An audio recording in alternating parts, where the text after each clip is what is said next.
La historia que te contaron en la escuela es, en el mejor de los casos, una historia incompleta. Piénsalo detenidamente por un segundo. Nos la presentaron como una línea recta, un camino claro, lógico y, sobre todo, ascendente. Como una escalera mecánica que solo sube. En la base, tenemos al hombre de las cavernas, un ser casi animal, encorvado, con una lanza rudimentaria y una mente apenas capaz de concebir el mañana. Un escalón más arriba, descubre el fuego y herramientas un poco más complejas. Luego, el gran salto, la agricultura. A partir de ahí, la escalera se acelera. Aparecen las aldeas, que se convierten en ciudades. La escritura florece, se levantan los templos, se forjan los imperios. Y en la cima de esa escalera, por supuesto, estamos nosotros, la humanidad del siglo XXI, el producto final y glorioso de un progreso ininterrumpido. Es una narrativa simple, fácil de digerir, ordenada y, sobre todo, inmensamente reconfortante. Nos envuelve en una manta de seguridad, susurrándonos que siempre hemos avanzado, que somos la culminación inevitable de la historia. Que el pasado fue ignorancia y el presente es conocimiento. Pero la verdad que se esconde en los márgenes de esos libros de texto, la que susurra desde las ruinas olvidadas en las selvas más densas y los desiertos más inhóspitos, la que grita desde los artefactos que, según esa misma historia, no deberían existir, es inmensamente más compleja. No es una línea recta. Es un laberinto. Un laberinto lleno de pasadizos secretos, de habitaciones olvidadas, de caminos que llevan a un pasado tan brillante y tan avanzado que desafía nuestra propia concepción del progreso. Esa verdad nos habla de picos de conocimiento olvidados, de tecnologías que aparecen de la nada en el registro arqueológico para luego desaparecer sin dejar rastro durante milenios. Nos habla de mapas, como el de Piri Reis, que parecen mostrar con una precisión inexplicable las costas de una Antártida libre de hielo. Y nos habla de leyendas, el ADN del alma humana, que en todos y cada uno de los continentes, desde los Andes hasta Australia, desde la India hasta Escandinavia, cuentan la mismísima historia, un tiempo anterior, una edad de oro de los dioses o los ancestros, un tiempo de paz y sabiduría que fue aniquilado, borrado del mapa, por un cataclismo global, casi siempre un diluvio universal. La historia oficial, la ciencia académica, tiene una palabra para todo esto: mito. Lo clasifica, lo archiva y lo descarta como la fantasía de pueblos primitivos intentando explicar el mundo que les rodea. Es una explicación fácil, cómoda. Pero, ¿y si no lo es? ¿Y si esos mitos son en realidad historia? ¿Recuerdos distorsionados, fragmentados por el trauma de un evento real? ¿El eco de un capítulo perdido de nuestra propia y trágica saga humana? Permíteme ser absolutamente claro. Este no es un video que simplemente te listará 10 misterios interesantes para pasar el rato. No hemos venido aquí para maravillarnos con lo inexplicable durante 1 hora y media y luego volver a nuestras vidas como si nada. Este es un viaje con un propósito muy definido. Es una investigación. Vamos a ponernos la gabardina de detectives y vamos a tratar estos misterios no como curiosidades aisladas, sino como lo que realmente podrían ser: pruebas forenses. Pistas de un crimen. El crimen del tiempo contra la memoria. Vamos a seguir un rastro de migas de pan dejado deliberadamente por nuestros ancestros, un rastro que nos llevará, inevitablemente, a cuestionar la premisa fundamental sobre la que se asienta nuestra civilización. La premisa que vamos a explorar, la hipótesis de trabajo de esta investigación, es tan audaz como documentada, que antes de las civilizaciones que conocemos, antes de Egipto, antes de Sumeria, mucho antes, existió otra. Una civilización global, sofisticada, con un dominio de la ciencia, la astronomía y la geofísica que apenas comenzamos a vislumbrar. Una cultura madre que, quizás, no construyó un imperio de ejércitos y conquista, sino que sembró un legado de conocimiento por todo el planeta. Y que esa civilización, en la cima de su poder, fue aniquilada, borrada de la faz de la Tierra por un cataclismo de proporciones planetarias, dejando tras de sí solo ecos, susurros, y los grandes enigmas que hoy nos congregan aquí. Enigmas que podrían no ser enigmas en absoluto, sino mensajes. Cápsulas del tiempo en piedra. Cada capítulo que sigue, cada misterio que vamos a desenterrar, será un testigo en este gran juicio a la historia. Desde templos que son miles de años más antiguos de lo que la lógica permite, hasta máquinas de precisión que parecen sacadas del futuro y ciudades enteras que se desvanecieron en un instante. No te pido que me creas ciegamente. Sería un insulto a tu inteligencia. Al contrario. Te pido algo mucho más difícil, que te conviertas en jurado. Que dejes tus prejuicios en la puerta. Que escuches los argumentos, analices la evidencia, sopeses los testimonios de la piedra y la leyenda, y que al final de nuestro viaje, emitas tu propio veredicto, basado en la lógica y la razón. Lo que sí te prometo, sin ninguna duda, es esto: cuando termines de ver este video, ya no podrás mirar un mapa del mundo antiguo de la misma manera. Verás las conexiones ocultas donde antes solo veías espacio vacío. Verás los patrones matemáticos que se repiten donde antes solo veías coincidencia. Verás el diseño inteligente donde antes solo veías el azar. La historia dejará de ser para ti una línea recta y predecible y se convertirá en lo que realmente es: un ciclo. Un círculo eterno de auge, catástrofe y un difícil, doloroso renacimiento. Sentirás, en lo más profundo de tu ser, que formas parte de una historia mucho más grande, mucho más antigua y mucho más épica de lo que jamás te habías atrevido a imaginar. Este es el momento de tomar una decisión. Es una bifurcación en el camino. Puedes seguir con la versión cómoda y oficial de la historia, la que no hace preguntas difíciles, la que no perturba el sueño. O puedes unirte a nosotros y saltar por la madriguera del conejo, hacia un territorio donde las respuestas no son fáciles, pero la verdad es infinitamente más gratificante. Si eliges lo segundo, si sientes esa llamada insistente de la curiosidad, esa intuición que te dice que hay algo más, entonces has llegado al lugar correcto. En nuestro canal, Enigmas Ancestrales, no nos conformamos con las respuestas de manual. Somos una comunidad de exploradores, de mentes inquietas que no temen a lo desconocido. Buscamos la verdad, sin importar lo increíble, lo políticamente incorrecta o lo aterradora que pueda parecer. Si ese es tu espíritu, si esa es tu búsqueda, entonces este es tu hogar.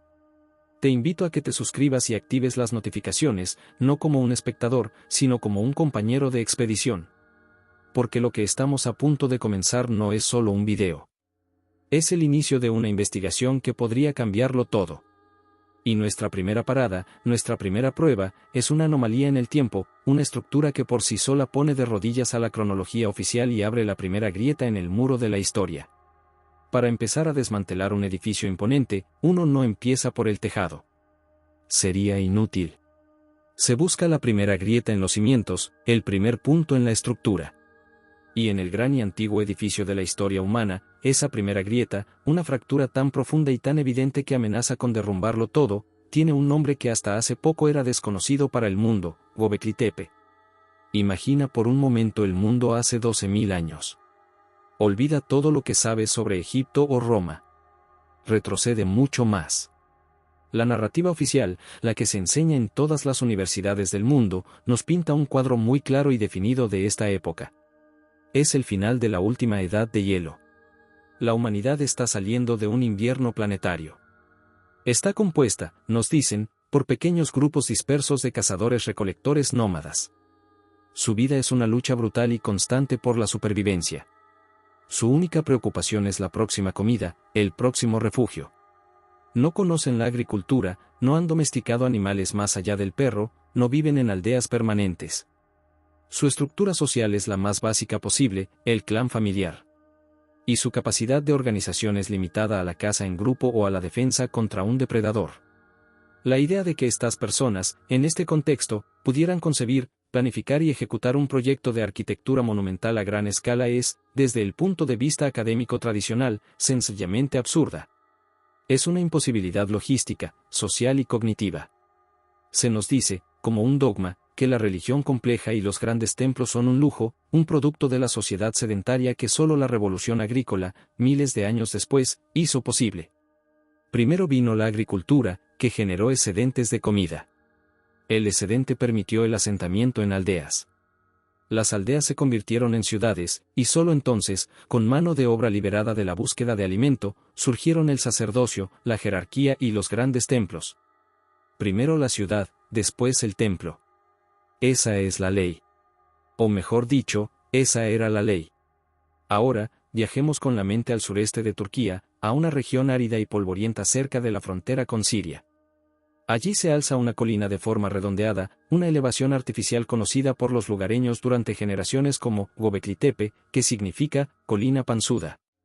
Hasta bien entrada la década de los 90, los arqueólogos y los libros de historia la habían pasado por alto. Asumían que era un simple puesto militar o un cementerio bizantino sin importancia. Pero un arqueólogo alemán, el difunto y brillante Klaus Schmidt, vio algo que los demás habían ignorado. Durante una prospección, encontró miles de fragmentos de sílex y lascas de piedra caliza que le susurraron una historia mucho, mucho más antigua. Intuyó que esa colina no era natural. Era un tel, un montículo artificial creado por la acumulación de estratos de ocupación humana a lo largo de los siglos. Y cuando en 1994 empezó a excavar, no encontró un cementerio bizantino. Encontró el edificio más importante del siglo XXI. Encontró un imposible. Encontró el punto cero de la arqueología megalítica. Lo que Schmidt y su equipo desenterraron fue un complejo masivo de enormes recintos circulares. No uno, sino docenas, la mayoría aún bajo tierra. Cada recinto está formado por gigantescos pilares monolíticos de piedra caliza en forma de una distintiva T. Algunos de estos pilares alcanzan los 5,5 metros de altura y pesan hasta 20 toneladas. 20.000 kilogramos. Para que te hagas una idea, es el peso de 2 elefantes africanos adultos. Y estos no son bloques toscos y sin trabajar. Están finamente tallados, pulidos, con relieves de una calidad artística y un naturalismo asombrosos: zorros, leones, jabalíes, serpientes, grullas, escorpiones y, sobre todo, buitres. Los propios pilares tienen una inconfundible forma humana estilizada, con brazos, manos y cinturones tallados en sus costados, como si representaran a seres o entidades humanoides. Y ahora, la parte que lo cambia todo, la parte que hace que esta estructura sea un torpedo contra la línea de tiempo oficial. La datación por radiocarbono de los materiales orgánicos encontrados en los estratos más antiguos del sitio arrojó una fecha que heló la sangre de la comunidad arqueológica. 9.600 años antes de Cristo. Hagamos una pausa para asimilar la magnitud de esta cifra. Göbekli Tepe tiene casi 12.000 años de antigüedad. Es 6.500 años más antiguo que la primera pirámide de Egipto. Es 6.000 años más antiguo que Stonehenge en Inglaterra. Fue construido en una época en la que, supuestamente, la humanidad no tenía la capacidad técnica, ni la organización social, ni la motivación conceptual para crear algo remotamente parecido. Quienes construyeron este lugar eran, según toda la evidencia disponible en los alrededores, cazadores-recolectores. No hay rastros de agricultura, ni de cerámica, ni de aldeas permanentes. La paradoja es demoledora y nos enfrenta a un abismo de preguntas. ¿Cómo pudieron grupos nómadas, sin el conocimiento de la rueda para el transporte, sin animales de tiro domesticados, sin herramientas de metal, extraer estos monolitos de 20 toneladas de una cantera cercana, transportarlos cientos de metros cuesta arriba y erigirlos con una precisión asombrosa? Un proyecto de esta envergadura requiere una planificación a largo plazo. Requiere arquitectos que diseñen, ingenieros que calculen, capataces que dirijan, y cientos, si no miles, de obreros trabajando de forma coordinada y motivada durante años, quizás generaciones. Requiere una jerarquía social compleja, un liderazgo centralizado y un sistema de creencias tan poderoso y unificador como para movilizar a toda una sociedad. Y, sobre todo, requiere comida. Un excedente masivo y constante de comida para alimentar a todos esos trabajadores que no estaban cazando. Todo lo que, según la teoría, aún no existía. Göbekli Tepe invierte la fórmula de la civilización de forma brutal. Nos grita a través de los milenios que el templo vino antes que la ciudad. Que una idea, una poderosa cosmovisión, una religión o una ciencia, fue el catalizador que unió a la gente y la obligó a organizarse, a innovar, a crear el primer gran centro ceremonial de la humanidad. Pero esto nos lleva a una pregunta aún más profunda y perturbadora. ¿De dónde salió esa idea tan sofisticada? ¿Cómo es que estos cazadores-recolectores, de repente, desarrollaron una cosmología tan compleja, con posibles alineaciones astronómicas y un simbolismo tan rico y estandarizado? Aquí es donde la pieza de Göbekli Tepe empieza a encajar en nuestro rompecabezas mayor. El de la civilización perdida. Algunos investigadores, como el autor Graham Hancock, proponen una teoría radical pero fascinante. Señalan uno de los pilares más famosos, el pilar 43, conocido como el pilar del buitre. En él, vemos una serie de animales que coinciden con las constelaciones del zodiaco, tal como las conocemos. Un escorpión, un buitre que podría ser Sagitario, y otros símbolos. Y lo más intrigante, un círculo sin cabeza que muchos interpretan como un sol o un cuerpo cósmico. Los astroarqueólogos han calculado que la disposición de estas constelaciones en el pilar corresponde con la bóveda celeste del año 10.950 a.C., aproximadamente. Y esa fecha coincide, de forma escalofriante, con el inicio de un evento cataclísmico global conocido como el Dryas reciente, un retorno abrupto a condiciones de edad de hielo que duró más de 1200 años y que muchos científicos, agrupados en el Comet Research Group, creen que fue causado por el impacto de los múltiples fragmentos de un cometa. ¿Y si Göbekli Tepe no es el nacimiento de la civilización? ¿Y si es su renacimiento? ¿Y si sus constructores no eran simples cazadores-recolectores que de repente se volvieron genios, sino los herederos, los traumatizados supervivientes de una cultura mucho más antigua y avanzada que fue destruida por ese mismo cataclismo que parece estar registrado en el Pilar del Buitre? Imagina este escenario: una civilización global avanzada es devastada por este impacto cósmico. Unos pocos supervivientes, portadores de un conocimiento antiguo, se refugian entre las tribus de cazadores-recolectores que lograron subsistir. Para asegurarse de que el conocimiento no se pierda del todo y para dejar una advertencia a las generaciones futuras, les enseñan y les ayudan a construir un memorial. Un centro de conocimiento. Una cápsula del tiempo en piedra. Göbekli Tepe sería, entonces, el primer y más desesperado intento de los supervivientes por reconstruir un mundo perdido y registrar la causa de su destrucción para que la historia no se repita. Esta teoría, y solo esta teoría, explica las contradicciones. Explica la tecnología, la organización social, la sofisticación astronómica. Y explica el misterio final de Göbekli Tepe. Después de unos 1500 años de uso, el lugar no fue simplemente abandonado a los elementos. Fue deliberada, intencional y cuidadosamente enterrado.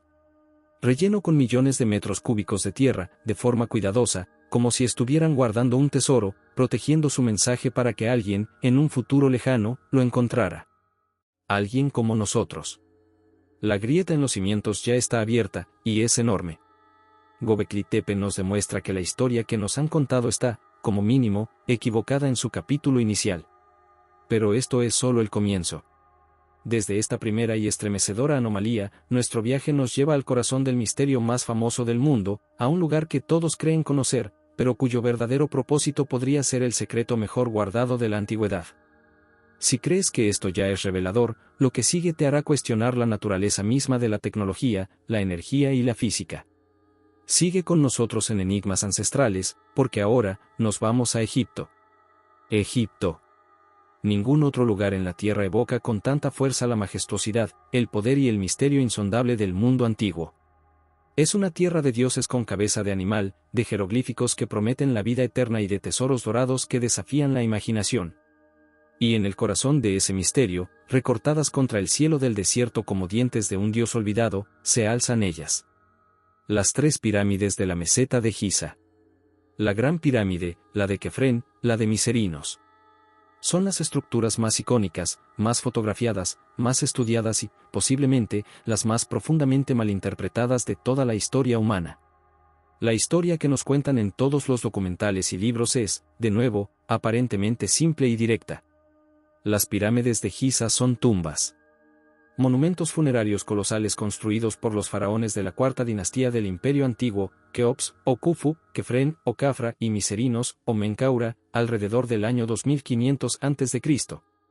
La narrativa oficial nos pide que imaginemos a ejércitos de 100.000 obreros egipcios, trabajando durante décadas bajo el sol abrasador, usando simples rampas de arena y ladrillo, trineos de madera y una fuerza bruta descomunal, para arrastrar y levantar los 2.300.000 bloques de piedra caliza y granito que componen la Gran Pirámide. Bloques que pesan una media de 2,5 toneladas, pero algunos, en las cámaras interiores, de hasta 80 toneladas. Todo este esfuerzo titánico, nos dicen, tenía un solo propósito: construir la tumba más segura y grandiosa posible para su rey Dios, para proteger su cuerpo y asegurar su viaje al más allá. Fin de la historia. Pero, ¿y si esa historia, de nuevo, es solo la cubierta de un libro mucho más profundo y complejo? ¿Y si el propósito de estas montañas artificiales, de esta ecuación en piedra, no era albergar un cadáver, sino algo infinitamente más complejo, más funcional y más poderoso? Empecemos a tirar del hilo de las anomalías, de los hechos inconvenientes que la egiptología tradicional tiende a barrer debajo de la alfombra. Primera anomalía, y la más flagrante, las supuestas tumbas vacías. A pesar de ser los monumentos funerarios más grandiosos y elaborados jamás construidos en la historia del mundo, nunca, jamás, se ha encontrado una momia original de un faraón dentro de ninguna de las cámaras principales de las 3 pirámides de Giza. Jamás. En la Gran Pirámide, la llamada Cámara del Rey, contiene un sarcófago de granito rojo, tosco, sin una sola inscripción, dañado en una esquina, y completamente vacío cuando fue abierta oficialmente. Un sarcófago que, por cierto, es demasiado grande para haber pasado por los estrechos pasillos de acceso, por lo que tuvo que ser colocado allí durante la construcción. ¿Construir la estructura más precisa y masiva del planeta para albergar un cofre de piedra vacío? Suena, como mínimo, a una conclusión apresurada. La excusa habitual es que fueron saqueadas en la antigüedad. Pero los ladrones de tumbas son ladrones, no conserjes. Roban los tesoros, pero dejan el desorden, incluyendo el cuerpo. ¿Dónde están los restos, los fragmentos de las momias de Keops, Kefren y Miserinos? Simplemente, no están. Segunda anomalía, la precisión matemática y geodésica. Esto no es una simple pila de rocas apiladas con fuerza bruta. La Gran Pirámide es un milagro de la ingeniería de precisión que apenas podemos replicar hoy. Su base, que ocupa una superficie de más de 13 acres, equivalente a 10 campos de fútbol, está nivelada con una precisión asombrosa de menos de 2 centímetros de una esquina a otra. Está orientada a los 4 puntos cardinales verdaderos con una desviación media de apenas 3 minutos de arco, una precisión que solo hemos vuelto a alcanzar en la era moderna con teodolitos, láser y satélites. Pero el código matemático va mucho más allá. Las dimensiones de la pirámide parecen ser una enciclopedia de constantes matemáticas y geodésicas. Si tomas el perímetro de su base y lo divides por el doble de su altura original, obtienes el número pi 3,1415, con una precisión de varios decimales. La relación entre su altura y la apotema de sus caras se aproxima al número áureo o la proporción divina, pi, la constante matemática que rige los patrones de crecimiento en la naturaleza, desde las conchas de los nautilos hasta la disposición de las semillas en un girasol. Sus dimensiones, además, parecen ser un modelo a escala del hemisferio norte de la Tierra en una proporción de 1 a 43.200. Multiplica su altura por esa cifra y obtienes el radio polar de la Tierra. Multiplica su perímetro por la misma cifra y obtienes la circunferencia ecuatorial. ¿Son estas meras coincidencias, como insiste la egiptología tradicional? ¿Cuántas coincidencias matemáticas de este calibre se necesitan para formar un patrón deliberado e inteligente? Tercera anomalía, y quizás la más reveladora de todas, la obsesión por las estrellas. En 1994, el ingeniero y autor Robert Bauval publicó su revolucionaria Teoría de la correlación de Orión. Demostró, con un software astronómico, que la disposición de las 3 pirámides de Giza en el suelo no es aleatoria ni responde a motivos familiares. Es un mapa terrestre perfecto del cinturón de Orión, las 3 estrellas conocidas en la antigüedad como un símbolo de renacimiento y resurrección.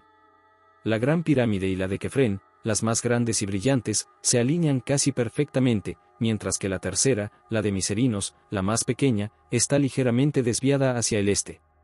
Exactamente como la estrella Mintaka está desviada con respecto al Nilam y al Nitak en el cielo. Pero la correlación va más allá. El tamaño relativo de las pirámides se corresponde con el brillo aparente de las estrellas. Y el río Nilo, al oeste de las pirámides, refleja la posición de la Vía Láctea en el cielo junto a la constelación de Orión. Bauval fue más allá y utilizó la precesión de los equinoccios, el lento bamboleo de la Tierra que completa un ciclo cada 25.920 años, para datar el plano original. Calculó que la única vez en la historia que la alineación entre las pirámides y el cinturón de Orión en el meridiano sur era perfecta, replicando el momento más bajo de la constelación en su ciclo precesional, fue alrededor del año 10.500 a.C. De nuevo, esa fecha. La misma época de Göbekli Tepe. La misma época del gran cataclismo del Dryas reciente. ¿Qué significa todo esto? ¿Qué estamos viendo? Una arquitectura con múltiples capas de información. Es geodésica, está anclada a las dimensiones del propio planeta. Es matemática, codifica las constantes que describen el universo. Y es astronómica, funciona como un reloj precesional gigante que marca un tiempo muy, muy antiguo. Una tumba no necesita nada de esto. Pero una máquina, o un dispositivo funcional, sí. Esto ha llevado a ingenieros como Christopher Dunn a proponer una teoría aún más radical y detallada en su libro La planta de energía de Giza, que la Gran Pirámide no era una tumba, sino una central de energía. Una planta de poder que utilizaba las vibraciones naturales de la Tierra, la frecuencia de Schumann, para generar y transmitir energía de forma inalámbrica, quizás microondas. Dunn, que ha pasado su vida fabricando piezas de alta precisión para la industria aeroespacial, analiza la estructura interna de la pirámide no como elementos rituales, sino como componentes de una máquina. El granito, rico en cuarzo, tiene propiedades piezoeléctricas, convierte la presión mecánica en energía eléctrica. La cámara del rey, construida enteramente de granito de Asuán, actuaría como el corazón resonante de la planta, diseñada para vibrar en simpatía con la frecuencia fundamental del planeta, amplificando la energía. La cámara de la reina, con sus depósitos de sales, habría servido para generar gas de hidrógeno. Los famosos pozos de ventilación, que no llegan al exterior y que apuntan a estrellas específicas, no serían para ventilar, sino que actuarían como guías de ondas para dirigir la energía. Esta idea, que a primera vista parece ciencia ficción, es la única que explica de forma coherente todas las anomalías. La falta de hollín de antorchas en el interior, no las necesitaban si había otra fuente de energía o luz, la precisión extrema, necesaria para la resonancia armónica, los materiales específicos utilizados, la estructura interna compleja. Y nos conecta de nuevo con nuestra causa subyacente. ¿De dónde sacaron los egipcios de la cuarta dinastía, supuestamente en los albores de la civilización, un conocimiento tan avanzado de la geofísica, la acústica, la química y la física de armónicos? La respuesta convencional es que no lo tenían, y que todo es una coincidencia. Pero la pirámide está ahí. La estructura física es un hecho que no se puede negar. La única explicación lógica, si seguimos la cadena de causalidad, es que los constructores originales no fueron los egipcios de la cuarta dinastía. Ellos no inventaron esta tecnología. La heredaron. O, más probablemente, encontraron las estructuras ya construidas, inmensamente antiguas en su época, y las reutilizaron, las veneraron, las trataron como lugares sagrados porque ya no comprendían su función original. Los faraones como Keops podrían haber sido simplemente los primeros restauradores, los que limpiaron y sellaron un mecanismo que llevaba milenios en silencio. Un mecanismo construido por esa civilización anterior, esa cultura madre que entendía las leyes de la Tierra y el cosmos, y que construyó un marcador permanente en el tiempo, alineado con las estrellas de su época, la época de Orión, la primera vez, o Septepi, 10.500 años antes de Cristo. La pregunta que debemos hacernos ya no es, ¿cómo construyeron los egipcios las pirámides? La pregunta real, la que nos abre las puertas a un pasado inimaginable, es, ¿para qué se construyeron las pirámides, y quiénes fueron sus verdaderos arquitectos? Si esta pregunta te resuena, si sientes que la explicación de la tumba se queda ridículamente corta ante la abrumadora evidencia, entonces sabes que estás en el camino correcto. En Enigmas Ancestrales, nos atrevemos a hacer estas preguntas hasta sus últimas consecuencias. Suscríbete y únete a la investigación, porque justo al lado de las pirámides yace otro testigo de piedra, un guardián cuyo rostro ha visto más amaneceres de los que nuestra historia se atreve a admitir. Y su secreto es, quizás, aún más antiguo y revelador. Justo delante de la imponente silueta de la pirámide de Kefren, postrado en la arena de Giza como si llevara eones vigilando, yace el guardián silencioso de todo el complejo. La Gran Esfinge. La estatua monolítica más grande y una de las más antiguas del mundo, tallada directamente en la roca madre de la meseta.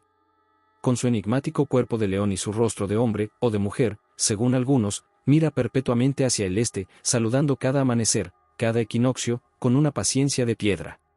La egiptología ortodoxa, una vez más, nos ofrece una historia clara, concisa y aparentemente definitiva. La esfinge fue tallada durante el reinado del faraón Kefren, el constructor de la segunda pirámide, alrededor del 2500 a.C.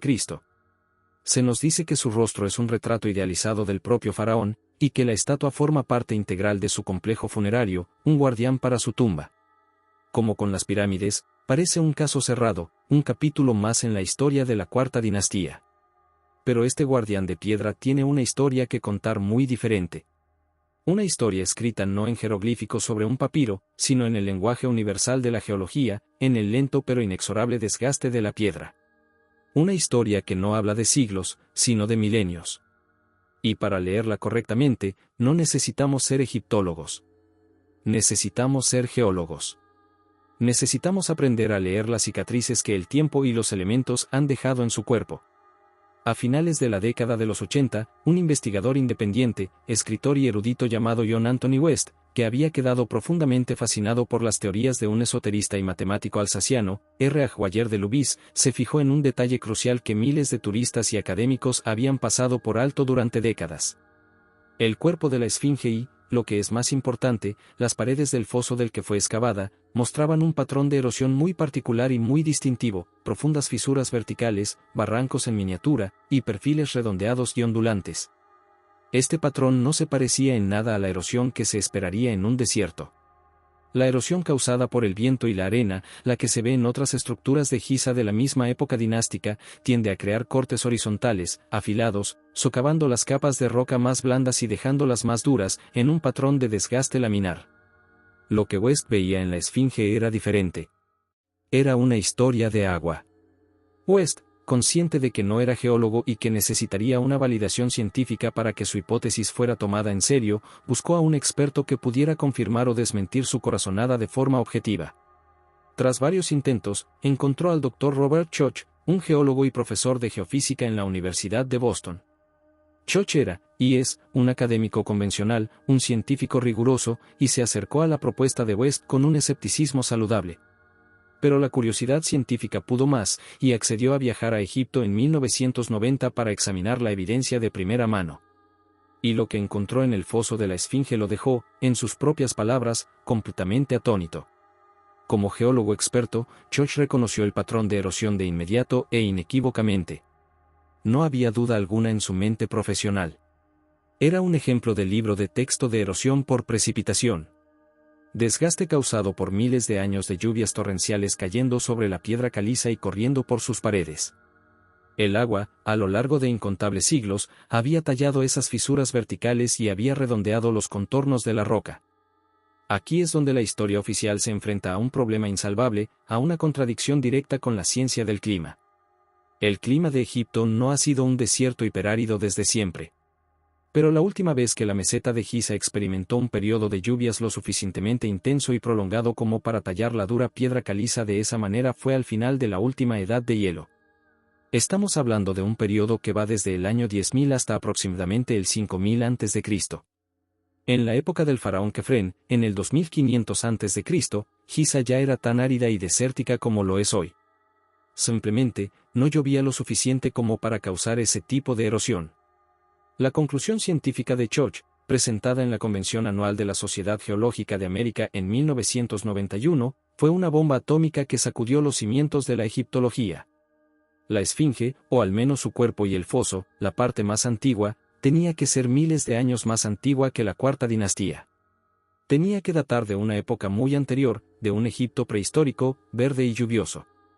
Sus estimaciones más conservadoras la situaban entre el 5000 y el 7000 a.C., pero no descartaba, e incluso favorecía, fechas mucho más antiguas, que se alineaban perfectamente con la época de 10.500 a.C. que marcaban las pirámides con su correlación de Orión. La comunidad egiptológica reaccionó con una hostilidad feroz, casi visceral. En lugar de debatir la evidencia geológica, atacaron al mensajero. Acusaron a Schoch de ser un aficionado, de no entender el contexto arqueológico, de dejarse llevar por las fantasías de West. Propusieron teorías alternativas ad hoc para explicar la erosión, como la inundación anual del Nilo o la erosión por el agua subterránea. Pero ninguna de ellas explicaba satisfactoriamente los patrones verticales específicos de la erosión por lluvia. La evidencia geológica es terca. La piedra no miente.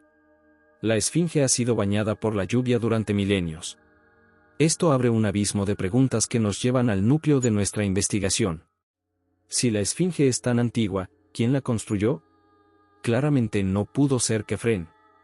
¿Existió una civilización lo suficientemente avanzada en Egipto miles de años antes que los propios egipcios dinásticos, que tradicionalmente se consideran los primeros? ¿Una civilización lo suficientemente sofisticada como para concebir y tallar la estatua monolítica más grande del mundo? Y si es así, ¿quiénes eran? ¿Y qué pasó con ellos? Aquí, la evidencia física se une de forma espectacular a la leyenda. Los textos antiguos egipcios, como la lista real de Turín o los escritos del sacerdote Manetón, hablan de una época anterior a los faraones mortales. Una era que ellos llamaban Septepi, el primer tiempo. En esta era, Nos cuentan, Egipto fue gobernado por los dioses. Tras ellos, gobernaron los Chemsuhor, o seguidores de Horus, semidioses o seres iluminados que reinaron durante miles de años antes de que el primer faraón humano, Menes, unificara el país. La egiptología siempre ha considerado esto como un mito fundacional, una fantasía para legitimar el poder de los faraones. Pero la edad geológica de la Esfinge sugiere que podría ser un recuerdo histórico. El recuerdo de los verdaderos constructores, los de la primera vez. Además, hay otra anomalía física muy evidente para cualquiera que la observe con atención. La cabeza de la Esfinge es desproporcionadamente pequeña en comparación con su cuerpo masivo de león. Muchos investigadores, incluyendo a West y Koch, han argumentado que la cabeza original no era la de un faraón. Pudo haber sido la cabeza de un león, haciendo que la estatua fuera un león completo, un símbolo astrológico de la era de Leo, que casualmente ocurrió entre el 10.970 y el 8.810 a.C. O pudo haber sido la cabeza de otro ser, quizás un chacal representando a Anubis. Y que la cabeza actual, la de un faraón, fue retallada mucho más tarde, en tiempos dinásticos, por un faraón como Kefren que quiso dejar su marca en un monumento que ya era inmensamente antiguo en su época. Esto explicaría la desproporción y también porque la erosión en la cabeza es mucho menor que en el cuerpo, es mucho más joven. Y luego está el secreto que podría yacer bajo sus patas. Varios estudios sísmicos y de radar de penetración terrestre a lo largo de los años han detectado anomalías bajo la Esfinge. Cavidades y cámaras rectangulares de perfecta manufactura. El famoso psíquico Edgar Cayce profetizó en los años 30 que bajo la pata derecha de la Esfinge se encontraría una cámara de los registros, una biblioteca que contenía la historia y la sabiduría de la civilización perdida de la Atlántida. Aunque esta es una fuente controvertida, la ciencia parece estar confirmando la existencia de espacios vacíos justo donde Cayce dijo que estarían. El gobierno egipcio ha sido, históricamente, extremadamente reacio a permitir excavaciones serias en esta área. ¿Qué temen encontrar? ¿La prueba definitiva de que su historia, nuestra historia, es mucho más antigua de lo que admiten? La Esfinge, por lo tanto, no es solo una estatua. Es un marcador de tiempo geológico. Es un testigo silencioso de un Egipto verde y lluvioso, un Egipto de una era olvidada.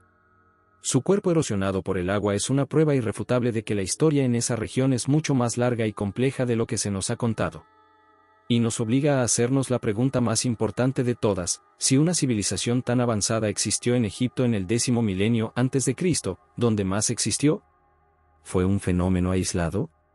¿O era parte de algo global? Para responder a eso, debemos cruzar el océano. Debemos dejar las arenas de Egipto y ascender a las alturas vertiginosas y heladas de los Andes, a un lugar donde la piedra fue trabajada con una precisión que desafía no solo la historia, sino también las leyes de la física y la lógica. Si la erosión de la Esfinge ha sembrado en ti la duda sobre las cronologías oficiales, lo que vas a ver en nuestro próximo capítulo la hará añicos.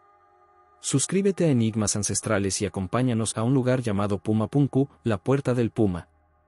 Dejamos el mundo relativamente familiar de las arenas de Egipto y nos transportamos a través del Atlántico a un paisaje completamente diferente, casi de otro planeta. El altiplano de Bolivia. A casi 4.000 metros sobre el nivel del mar, nos encontramos en una de las regiones habitadas más altas de la Tierra. Un lugar de aire fino y cristalino, cielos de un azul cobalto tan intenso que duele a los ojos, y un viento helado y persistente que parece llevar consigo los secretos de un tiempo inmemorial.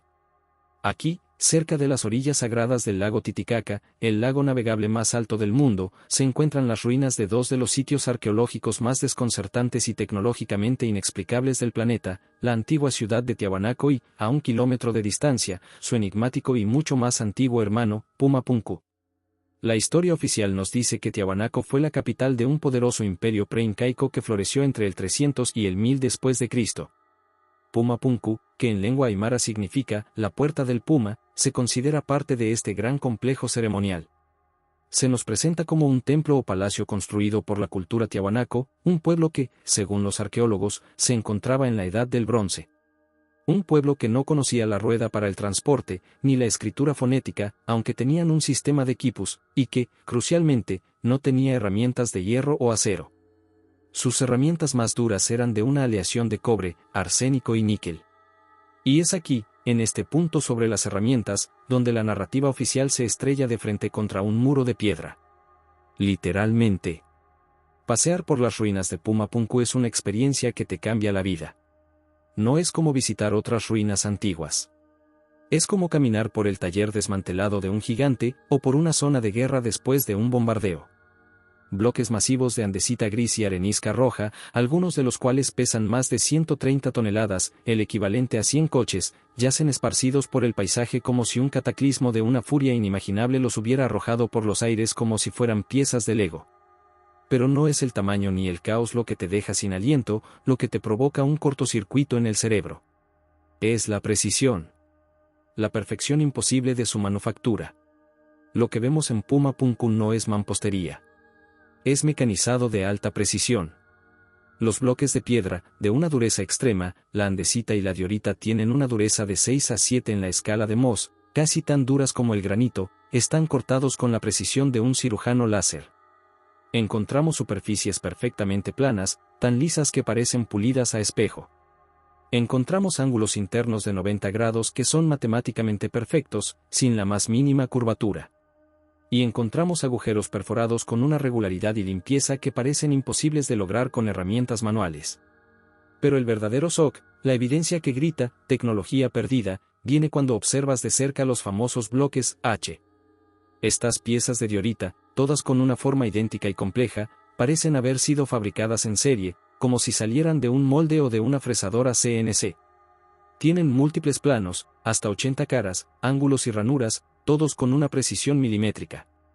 Son como piezas de un gigantesco y sofisticado juego de construcción, diseñadas para encajar entre sí con una exactitud asombrosa, sin mortero, utilizando grapas metálicas de bronce para unir los bloques, una técnica que también se encuentra, curiosamente, en lugares tan distantes como Egipto, Grecia y Camboya. ¿Cómo pudo una cultura de la Edad del Bronce, con simples martillos de piedra y cinceles de cobre blando, lograr este nivel de precisión nanométrica en una de las piedras más duras y difíciles de trabajar del planeta?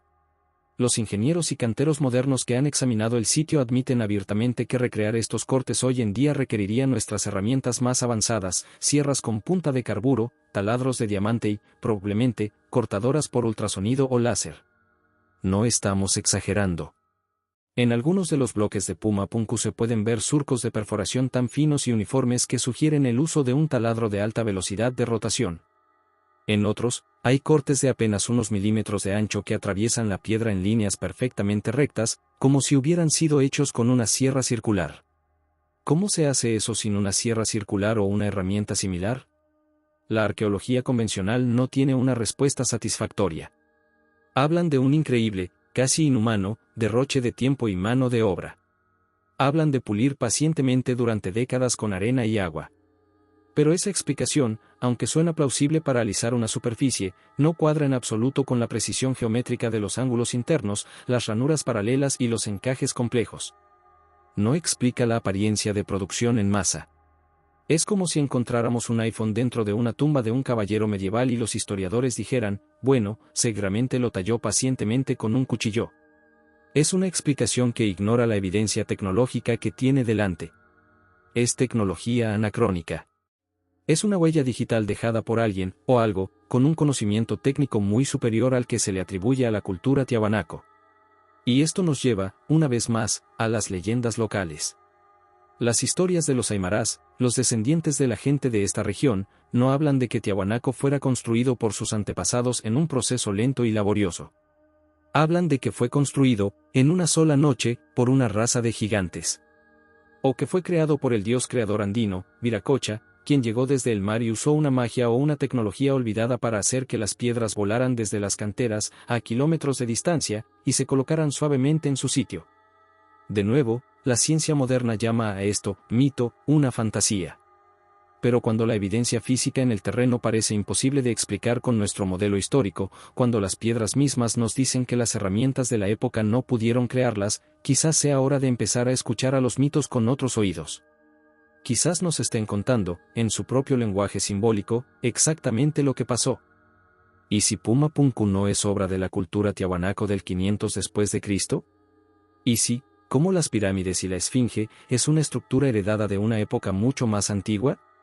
una estructura que la cultura tiahuanaco encontró, ya en ruinas, y la veneró, tratando de imitar su estilo con sus propios medios, mucho más limitados, como se puede ver en la mampostería más tosca y menos precisa de la zona principal de Tiahuanaco. Y si los bloques H de Pumapunku son los restos de una máquina, un portal, o un complejo tecnológico cuyo propósito original se ha perdido, destrozado por el mismo cataclismo que esparció sus piezas por todo el altiplano, la datación de Pumapunku también es extremadamente controvertida. Aunque se asocia con Tiahuanaco, no hay nada que lo feche de forma concluyente. El arqueólogo boliviano de origen austriaco, Artur Poznański, tras décadas de estudio de sus alineaciones astronómicas, lo dató en una fecha asombrosa, 15.000 a.C. Aunque su fecha es considerada una exageración por la corriente principal, abre la puerta a la posibilidad de que el sitio sea inmensamente más antiguo de lo que se cree, colocándolo, una vez más, en esa ventana temporal del final de la Edad de Hielo. Pumapunku es quizás la prueba más tangible, física y desconcertante de una tecnología perdida. No es una cuestión de interpretación simbólica o de alineaciones estelares. Es una cuestión de física, de ingeniería, de tolerancias de fabricación. La piedra está ahí. Los cortes son reales. Y nos gritan que alguien, en un pasado remoto, en las alturas heladas de los Andes, poseía una tecnología que simplemente no debería haber existido. Este nivel de precisión nos obliga a hacer la siguiente pregunta lógica: si tenían el hardware para cortar la piedra de esta manera, ¿qué tipo de software mental poseían? ¿Qué nivel de conocimiento matemático, de diseño tridimensional y de planificación se necesita para diseñar y ejecutar algo como Pumapunku? La respuesta podría estar en otros dos misterios que, aunque muy diferentes en su forma, nos hablan del mismo nivel de sofisticación intelectual. Nuestro siguiente capítulo nos llevará del suelo al cielo, y de la macroescala de los desiertos a la microescala de la mente antigua. Si quieres seguir conectando los puntos de este mapa tecnológico imposible, no te separes de enigmas ancestrales. El viaje se vuelve cada vez más profundo y más extraño.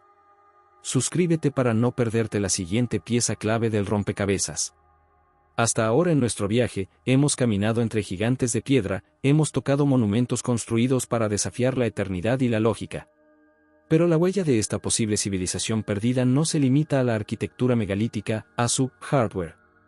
También se encuentra, y quizás de forma aún más reveladora, en su software, en su conocimiento abstracto, en su dominio de las matemáticas, la astronomía y la comunicación.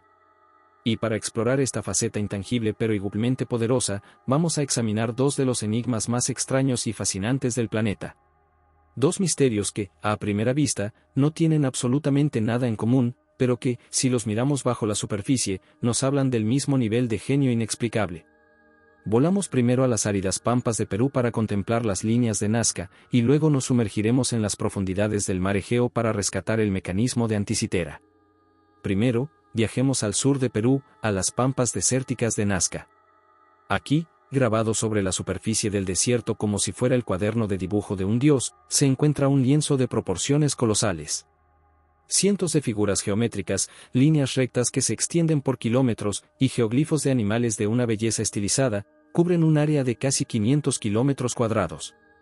Hay un colibrí de 93 metros de largo, una araña de 46 metros que representa un espécimen raro de la selva amazónica, un mono con una cola en espiral, una ballena, un perro, un lagarto cortado por la mitad por la carretera panamericana.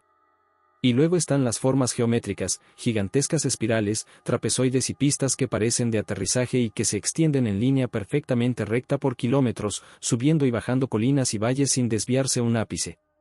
El misterio de las líneas de Nazca no es tanto el cómo, sino el por qué y, sobre todo, el para quién. Se crearon mediante un proceso simple pero laborioso, retirando las piedras rojizas de la superficie, oxidadas por el tiempo, para dejar expuesta la arena más clara y amarillenta que hay debajo. Es una tarea que, con suficiente tiempo y mano de obra, era perfectamente factible para la cultura nazca, que floreció en la zona entre el año 100 a.C. y el 700 después de Cristo. La verdadera pregunta, la que nos deja perplejos y abre la puerta a todo tipo de especulaciones, es que estas figuras son tan enormes, tan gigantescas, que solo pueden ser reconocidas y apreciadas en su totalidad desde una gran altura, desde el aire. Desde el nivel del suelo, lo único que un observador ve son líneas aparentemente aleatorias y sin sentido que se pierden en el horizonte. Entonces, la pregunta lógica es, ¿para quién las hicieron? si los propios creadores no podían ver su obra, ¿cuál era el propósito? La teoría académica más aceptada, propuesta por la gran investigadora María Reiche, quien dedicó su vida a estudiarlas y preservarlas, es que tenían un propósito ritual y astronómico. Que eran caminos sagrados que se recorrían en procesiones para invocar a los dioses del agua y la fertilidad, y que muchas de las líneas se alinean con la salida y la puesta del sol en los solsticios y equinoccios, o con la posición de estrellas importantes. Pero esta explicación, aunque probablemente cierta en parte, parece insuficiente para justificar la escala, la precisión y, sobre todo, la naturaleza visual de los diseños de animales desde una perspectiva exclusivamente aérea. ¿Por qué crear una obra de arte tan compleja que nadie de sus creadores podía ver en su totalidad? Aquí es donde entran las teorías más audaces y controvertidas. El escritor suizo Erich von Däniken las popularizó en los años 60 como posibles pistas de aterrizaje para naves extraterrestres, una idea que capturó la imaginación popular pero que carece de evidencia. Sin embargo, si aplicamos la lente de nuestra investigación, la de la civilización perdida, surge otra interpretación fascinante. ¿Y si las líneas no eran para dioses de otro mundo, sino para humanos que poseían la capacidad de volar?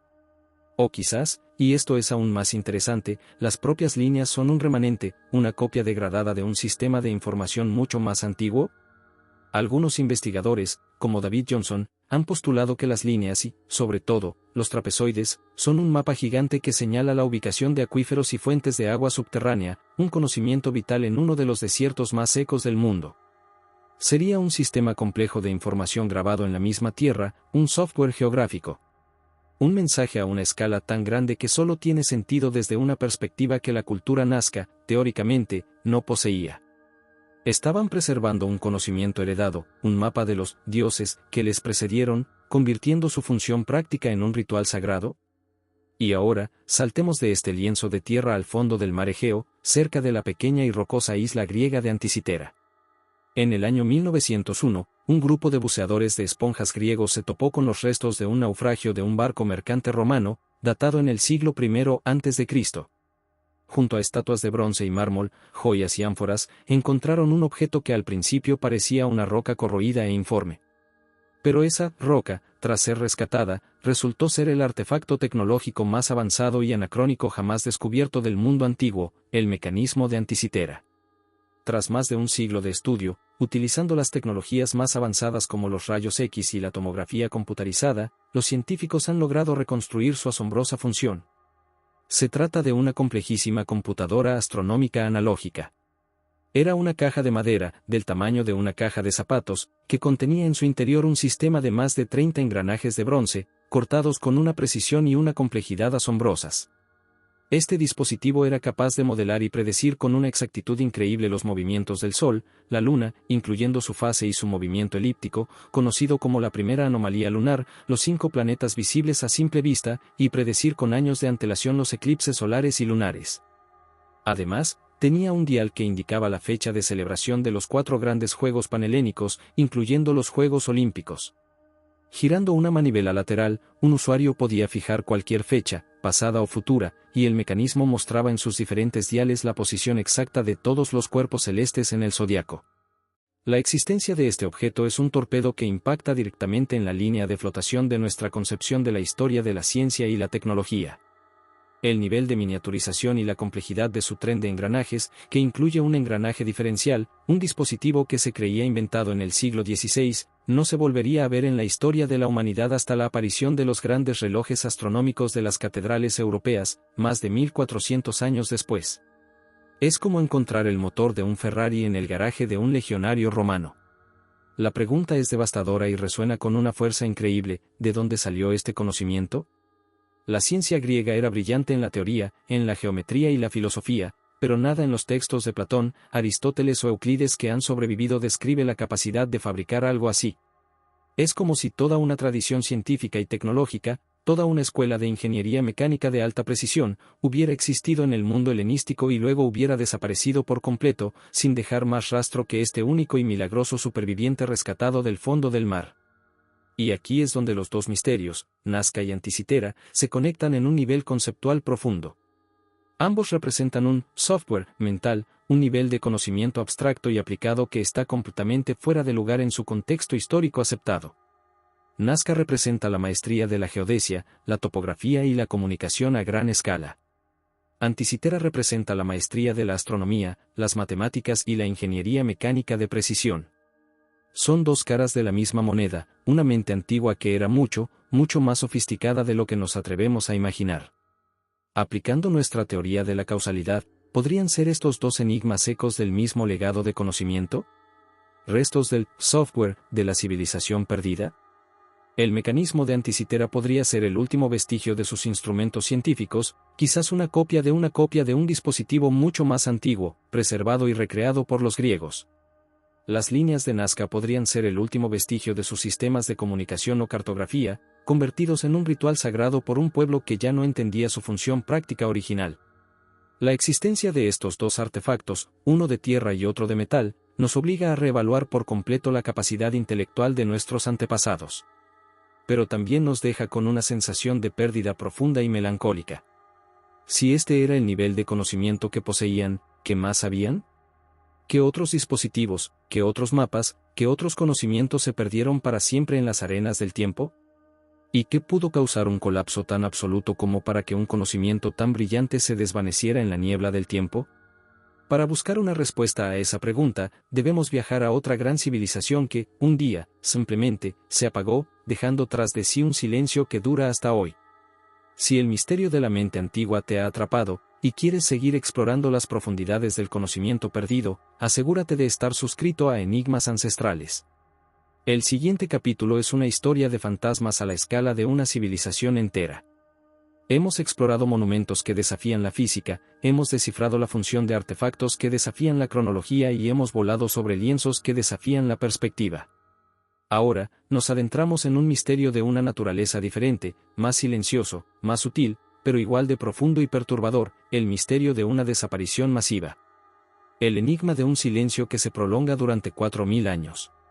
Viajamos a lo que hoy es Pakistán y el noroeste de la India, a las orillas del ahora casi seco río Indo y su afluente, el Ghaggar-Hakra. Aquí, en la década de 1920, el mundo descubrió, para su asombro, los restos de una de las 4 grandes cunas de la civilización, junto con Mesopotamia, Egipto y China. La civilización del Valle del Indo, también conocida como la civilización Harappa. Y su historia, o lo poco que sabemos de ella, es la de un ascenso meteórico y una organización social asombrosa, seguida de un colapso abrupto y un silencio sepulcral que dura hasta nuestros días. Esta no era una cultura primitiva o incipiente. En su apogeo, que duró unos 700 años, entre el 2600 y el 1900 a.C., fue la más extensa de las 4 grandes civilizaciones de la Edad del Bronce. Abarcó un área de más de 1 millón de kilómetros cuadrados, más grande que el antiguo Egipto y Mesopotamia juntos. Sus ciudades, especialmente las dos más grandes y famosas, Mohenjo-Daro y Harappa, son un testimonio de una planificación urbana tan sofisticada que rivaliza, y en algunos aspectos supera, a la de la Roma imperial, que florecería 2000 años después. Estamos hablando de ciudades diseñadas sobre una estricta cuadrícula, con calles principales orientadas a los puntos cardinales. Con casas de ladrillo cosido de varios pisos, todas de un tamaño y calidad notablemente uniformes. Y lo más asombroso de todo, estas ciudades contaban con el primer sistema de saneamiento urbano conocido en la historia del mundo. Prácticamente cada casa tenía su propio baño privado con un inodoro y un sistema de desagüe que se conectaba, a través de tuberías de terracota, a una red de alcantarillado subterránea que recorría las calles principales. Tenían pozos públicos y privados, graneros masivos para almacenar el grano, y ciudadelas fortificadas que se elevaban sobre el resto de la ciudad. Era una sociedad increíblemente organizada, próspera, estandarizada y, a todas luces, avanzada.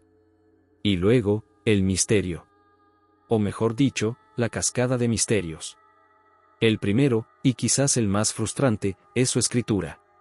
La civilización del Indo tenía un sistema de escritura propio, encontrado en miles de pequeños sellos de esteatita, tablillas de cobre y piezas de cerámica. Son símbolos elegantes y complejos, que a menudo combinan representaciones de animales, como el famoso unicornio, posiblemente un toro de perfil, elefantes y tigres, con signos abstractos.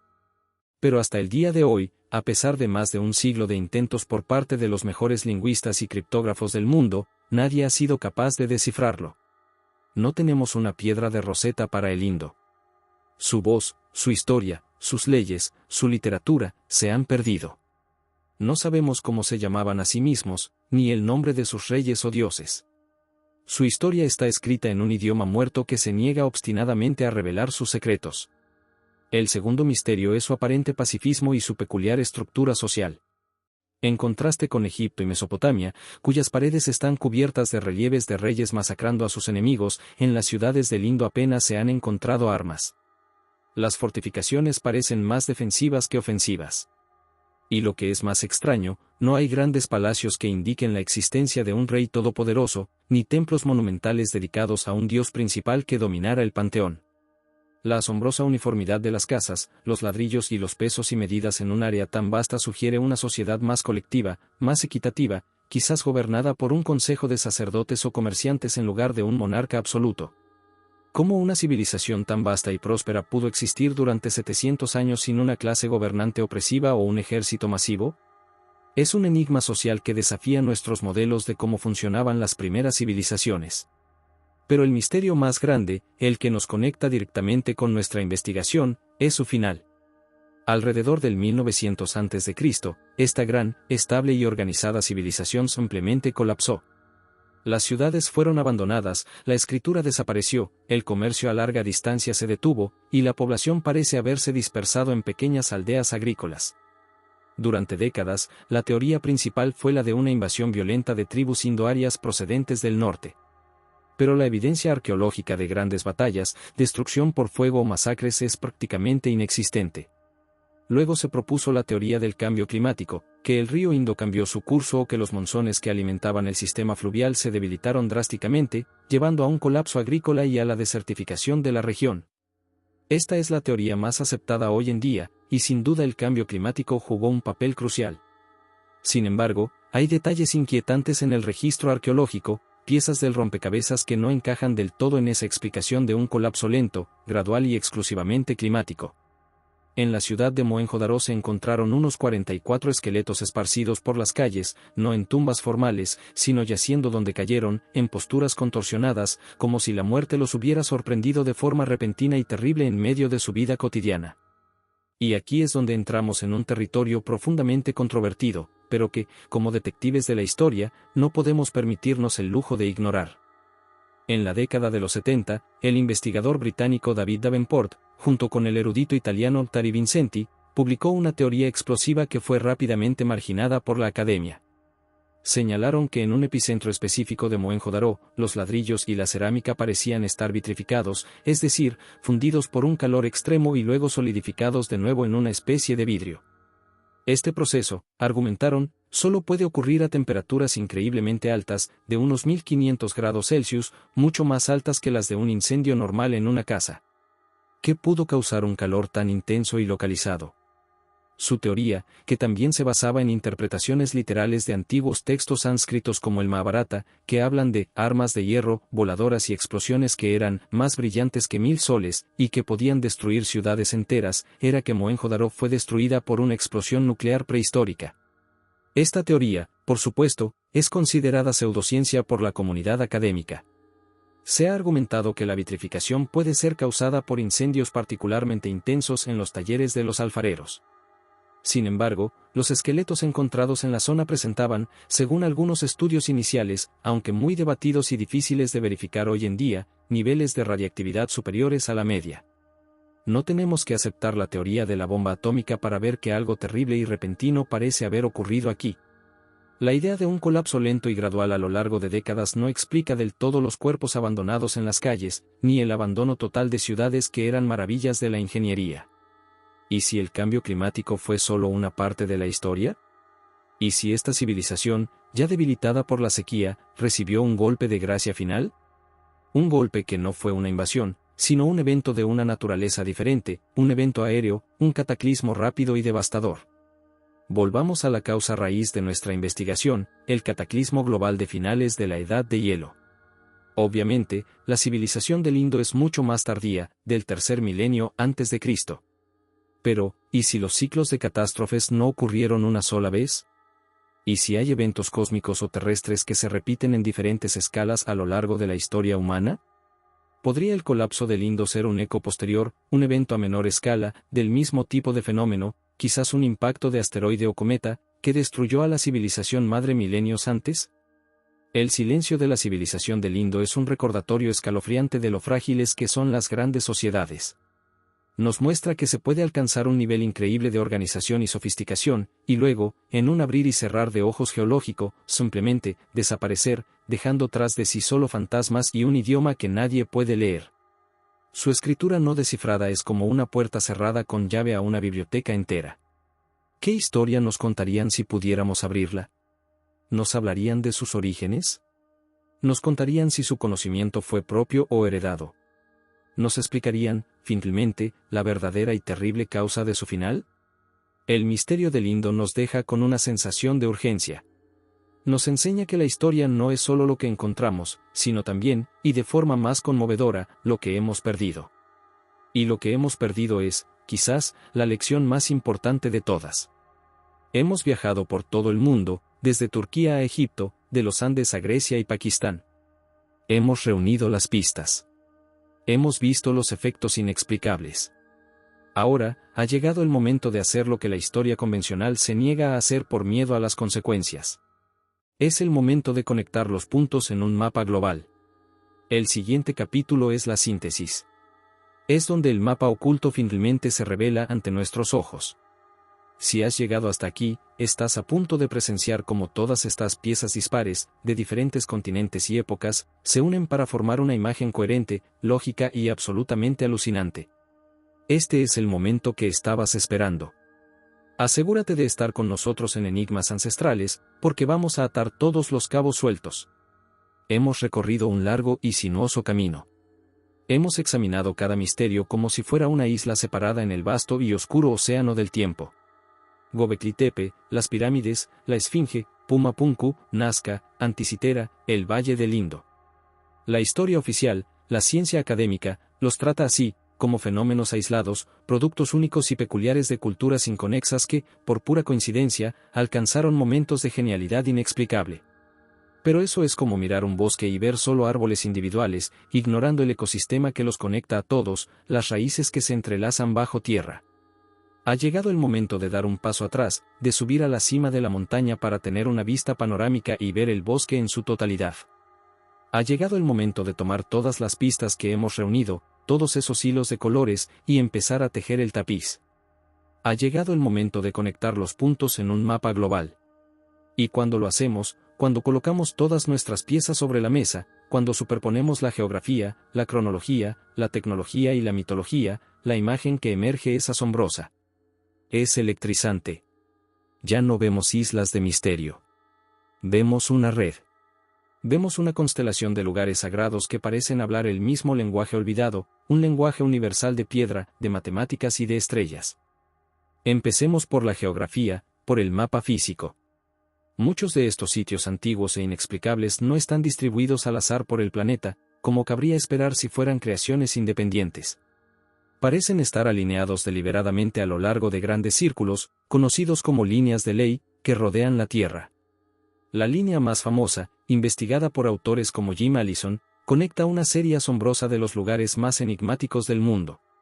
Traza una línea recta perfecta en un globo terráqueo y verás cómo conecta la isla de Pascua, con sus moais gigantes, las líneas de Nazca, la fortaleza de Ollantaytambo en Perú, con su mampostería imposible, las pirámides de Giza, el enclave sagrado de Siwa en el desierto egipcio, la ciudad tallada en la roca de Petra en Jordania, las ruinas de Persépolis en Irán, la ciudad fantasma de Mohenjo-Daro en Pakistán, nuestro último misterio, y los templos de Angkor Wat en Camboya. Todos estos sitios, de diferentes culturas y épocas, yacen en una línea recta que atraviesa el globo, una línea ecuatorial inclinada 30 grados con respecto a nuestro ecuador actual. ¿Coincidencia? ¿Cuántos puntos de esta magnitud se necesitan para que una línea deje de ser una casualidad y se convierta en una carretera, en una autopista de energía o de conocimiento? ¿Y quién tenía el conocimiento geodésico para trazar una línea así alrededor del planeta hace miles de años? Sigamos con la cronología, el hilo rojo que ha recorrido todo nuestro viaje, la pista más insistente de todas. La fecha. 10.500 a.C. La fecha que marcan las pirámides de Giza con su perfecta correlación con el cinturón de Orión. 10.950 a.C. La fecha que parece estar grabada como un memorial en el pilar del buitre de Göbekli Tepe. La fecha a la que apunta la geología de la Esfinge, con su inconfundible erosión por lluvia. La fecha que proponen algunos investigadores audaces como Artur Poznański para el emplazamiento original de Puma Punku. Es una y otra vez la misma ventana temporal, un periodo increíblemente remoto y específico, alrededor del final de la última edad de hielo. Un momento de cambio climático cataclísmico conocido por la ciencia como el Dryas reciente, cuando, tras un periodo de calentamiento, las temperaturas globales se desplomaron abruptamente y luego, al final del periodo, los niveles del mar subieron de forma dramática hasta 120 metros, debido al derretimiento de los gigantescos casquetes polares de Norteamérica y Europa. La ciencia convencional confirma el cataclismo. Y los monumentos más antiguos y misteriosos del planeta parecen estar señalando, de forma obsesiva, a esa misma época.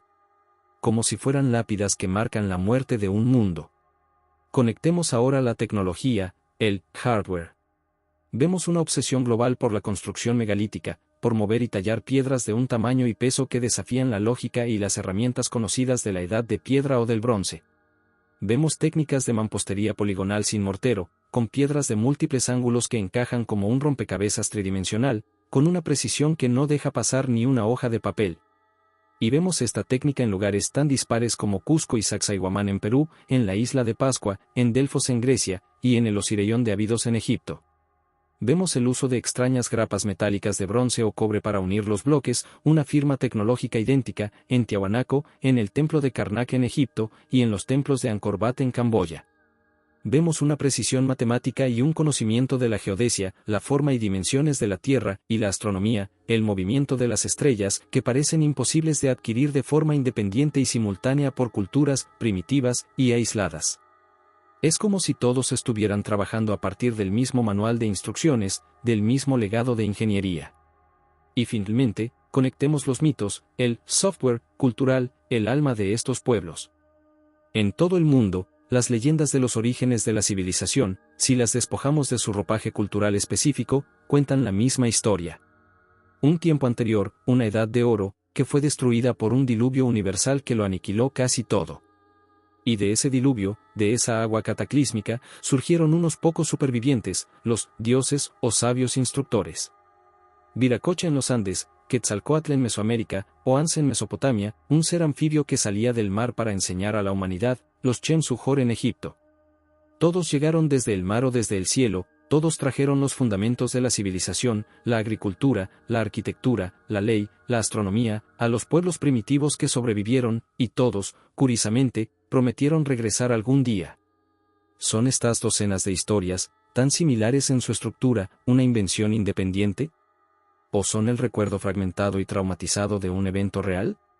El recuerdo de los supervivientes de una civilización marítima avanzada, una cultura global que floreció durante la Edad de Hielo, y que fue aniquilada por la subida catastrófica de los mares al final de ese periodo.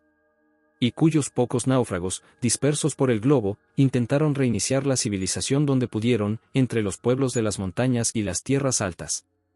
Esta es la causa subyacente. Esta es la teoría que conecta todos los puntos y da sentido a todos los efectos que hemos visto. Los grandes misterios de la antigüedad no son misterios aislados. Son los monumentos de los supervivientes. Son los puestos de avanzada de un mundo perdido.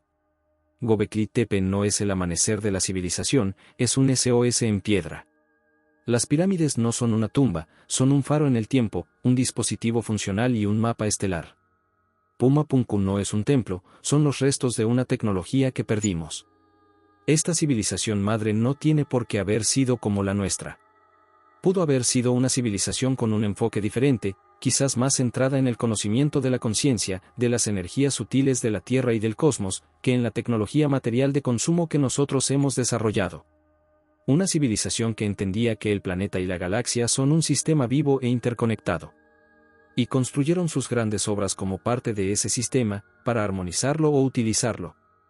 Esta teoría también explica de forma elegante por qué no encontramos sus ciudades. Porque si era una civilización marítima avanzada que floreció durante la Edad de Hielo, cuando el nivel del mar era, como hemos dicho, 120 metros más bajo que hoy, sus ciudades, sus puertos, sus centros de poder, estarían hoy sumergidos bajo cientos de metros de agua en las plataformas continentales de todo el mundo.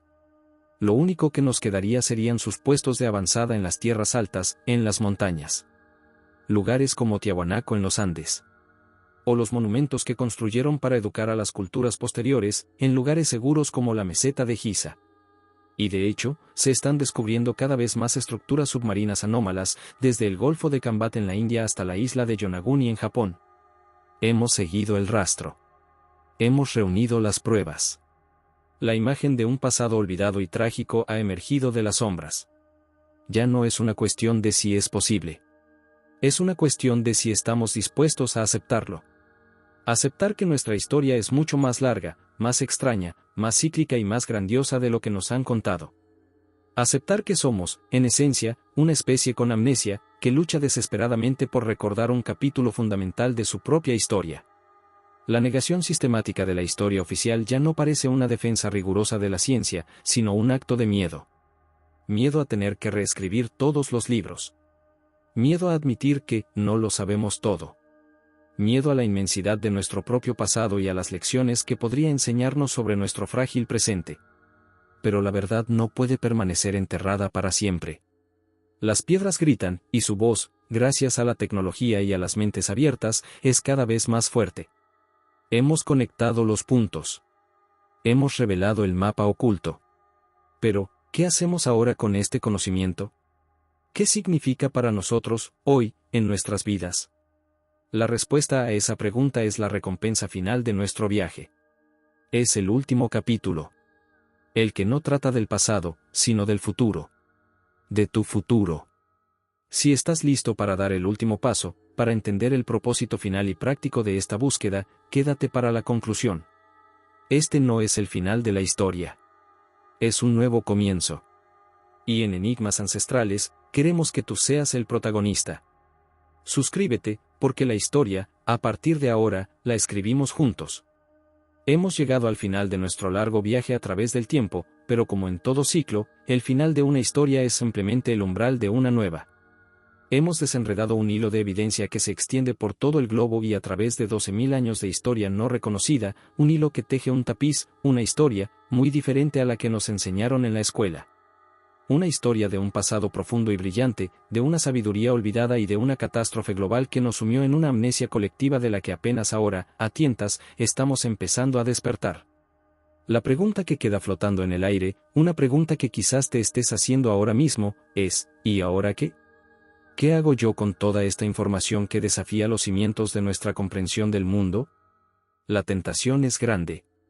La tentación de verlo como una simple historia fascinante, un entretenimiento intelectual para una tarde de domingo, y luego archivarla en un rincón de la mente y volver a la normalidad, a la vida cotidiana, a la versión oficial del mundo. Pero eso, permíteme que te lo diga, sería traicionar el mensaje que estas piedras, estos monumentos, han estado guardando para nosotros durante 12.000 años. Sería escuchar el SOS y apagar la radio. Porque esta búsqueda de nuestro pasado perdido no es un ejercicio académico, no es una simple curiosidad.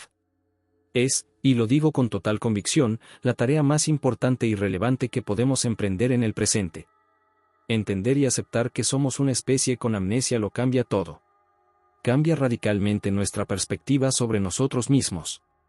Primero, nos enseña una lección de humildad que necesitamos desesperadamente. Nos recuerda que nuestra civilización actual, con toda su tecnología, sus rascacielos y sus satélites, con todo su aparente dominio sobre la naturaleza, no es el pináculo inevitable del progreso, sino quizás solo un ciclo más, uno de tantos. Y si ha habido ciclos antes, también pueden terminar. Nos obliga a hacernos la pregunta más incómoda de todas, ¿estamos cometiendo los mismos errores que llevaron a la caída de esa civilización anterior? Su arrogancia, si la tuvieron. Su ceguera ante las fuerzas de la naturaleza o del cosmos. Su posible desconexión con las leyes fundamentales del universo. La historia, cuando se recupera, no es un cuento, es un manual de advertencia. La recompensa final de este viaje, el verdadero tesoro al final de esta búsqueda, no es una respuesta definitiva y cerrada. No es un mapa que nos lleve a las puertas de la Atlántida. La verdadera recompensa es una transformación interna, un cambio de paradigma en la forma en que vemos el mundo y nuestro lugar en él. Es el despertar de una nueva conciencia. La conciencia de que la historia no es algo muerto y polvoriento, confinado a los libros y a los museos, sino un misterio vivo, un caso abierto, un cold case cósmico que nos llama a todos, a ti y a mí, a participar en su resolución. Te has convertido, a lo largo de esta hora y media, en un detective de la historia. Has aprendido a ver las grietas en la narrativa oficial. Has aprendido a reconocer los patrones que se repiten a través de las culturas. Has aprendido a escuchar los ecos del pasado profundo en la piedra y en el mito. Ya no eres, o no tienes por qué serlo, un consumidor pasivo de información, un simple estudiante que memoriza fechas y nombres. Eres un explorador. Y esa es la clave de todo. La frase que resume esta transformación, la idea que quiero que se quede grabada en tu mente, el mantra de este nuevo comienzo, es esta: la historia no es lo que fue, es lo que descubrimos que fue. La historia no es un sustantivo, es un verbo. Es un proceso activo y continuo de descubrimiento. Y tú, desde tu posición, eres parte fundamental de ese proceso. Cada vez que cuestionas una verdad establecida con argumentos lógicos, cada vez que investigas por tu cuenta un tema que te apasiona, cada vez que visitas un lugar antiguo y lo miras con nuevos ojos, con la perspectiva que ahora tienes, estás ayudando a recuperar nuestra memoria perdida. Estás añadiendo una pequeña luz en la inmensa oscuridad de nuestro olvido. Estás añadiendo una pieza al gran rompecabezas. No necesitas ser un arqueólogo con un doctorado o un historiador profesional para participar. La era de los guardianes del conocimiento ha terminado. La era del sacerdocio académico que nos dice que pensar está llegando a su fin. Solo necesitas las herramientas más poderosas que posee el ser humano, una mente abierta, un espíritu curioso y el coraje de hacer preguntas, especialmente aquellas que incomodan. El Internet, usado sabiamente, ha democratizado el acceso a la información. Puedes leer los estudios del Dr. Robert Koch sobre la geología de la Esfinge. Puedes ver las reconstrucciones en 3D del mecanismo de Anticitera. Puedes explorar las anomalías de Giza con Google Earth desde tu propia casa. Puedes leer los libros de investigadores como Graham Hancock, Robert Bauval, Christopher Dunn, John Anthony West, y muchos otros. Puedes unirte a foros, ver documentales, y sobre todo, y esto es lo más importante, puedes aprender a pensar por ti mismo, a conectar los puntos y a confiar en tu propia lógica y tu propia intuición. Nuestra misión en Enigmas Ancestrales es precisamente esa: ser una plataforma, un campamento base para esta exploración colectiva. Ser una comunidad para todos aquellos que, como tú y como yo, sienten que la historia oficial no es suficiente, que se queda corta, que no responde a las grandes preguntas. Por eso, tu suscripción, tus comentarios, tus ideas, tus aportaciones, son mucho más que un simple apoyo a un canal de YouTube. Son una declaración de principios. Una declaración de que te niegas a aceptar la amnesia. Una declaración de que te unes a la búsqueda global de la verdad. El nuevo comienzo es reconocer que somos los herederos no solo de las civilizaciones que conocemos, sino también, y de forma mucho más profunda, de la que hemos olvidado. Y como herederos, tenemos una responsabilidad. La responsabilidad de recordar. La responsabilidad de aprender las lecciones del pasado para no estar condenados a repetir sus catástrofes. La responsabilidad de redescubrir, quizás, no solo su tecnología perdida, sino su sabiduría olvidada. Su posible conexión con el planeta y el cosmos, algo que nosotros, en nuestra carrera loca por el progreso material y la gratificación instantánea, parecemos haber perdido por completo. Los 10 misterios que hemos explorado son solo la punta del iceberg. Son solo las migas de pan más evidentes. Hay cientos más, esperando en las profundidades del océano, bajo las arenas de los desiertos y en las páginas de los textos antiguos que aún no hemos comprendido. Y quizás, el mayor misterio de todos no está en el pasado, sino en nuestro propio potencial humano. El potencial de despertar de este largo sueño, de sacudirnos la amnesia y recordar quiénes somos realmente. Una especie con una historia mucho más profunda, más trágica y más heroica de lo que nunca nos hemos atrevido a soñar. Así que no dejes que esta búsqueda termine aquí. Que sea el comienzo de la tuya. Cuestiona todo. Investiga. Lee. Viaja, si puedes, a estos lugares sagrados y siéntelos por ti mismo. Y sobre todo, mantén viva la llama de la pregunta. Porque en la búsqueda de nuestro pasado, en realidad, y esta es la verdad final, estamos buscando el camino hacia nuestro futuro. Gracias por acompañarnos en este viaje. La expedición no ha terminado. Acaba de empezar.